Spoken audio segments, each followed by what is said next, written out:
Sementara itu, saudara, nekat ruda paksa siswi SMA, seorang pemuda di Kecamatan Syamtalira, Aron, Aceh Utara, Aceh, dibekuk Satuan Reserse Kriminal Polres Aceh Utara.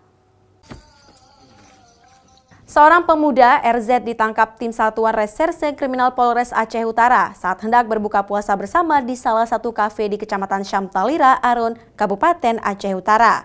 Pelaku ditangkap karena telah melakukan ruda paksa siswi SMA yang masih di bawah umur sebanyak 8 kali.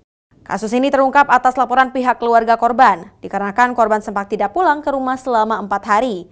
Kemudian saat bertemu dengan keluarganya, korban mengaku telah disetubuhi oleh pelaku sebanyak 8 kali. Pelaku melakukan tindakan asusila terhadap korban yang merupakan kekasihnya itu dalam rentang waktu Januari hingga Maret 2024. Aksi pelaku dilakukan pertama kali pada Januari lalu di rumah neneknya. Saat itu pelaku mengaku agar korban jangan takut dan korban dijanjikan akan dijadikan pacar pelaku. Ya, pada saat itu anak sering mengurung diri di kamar, yang mana setelah itu orang tuanya sering bertanya kenapa, ada masalah apa, sekolah jarang masuk.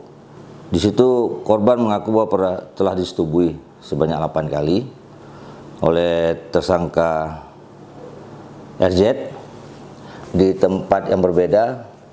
Yang pertama dilakukan di rumah neneknya RZ di wilayah Arun, yang kedua di Medan. Demikian. Hubungan si korban dan pelaku pacaran atau seperti apa? Pertama teman, mereka hanya teman, setelah itu terjadi pacaran gitu.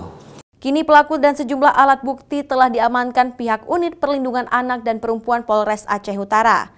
Atas perbuatannya, pelaku dijerat pasal 50 Cungto pasal 47 Kanun Aceh tentang hukum jinayat dengan ancaman maksimal 200 bulan penjara dan hukuman cambuk.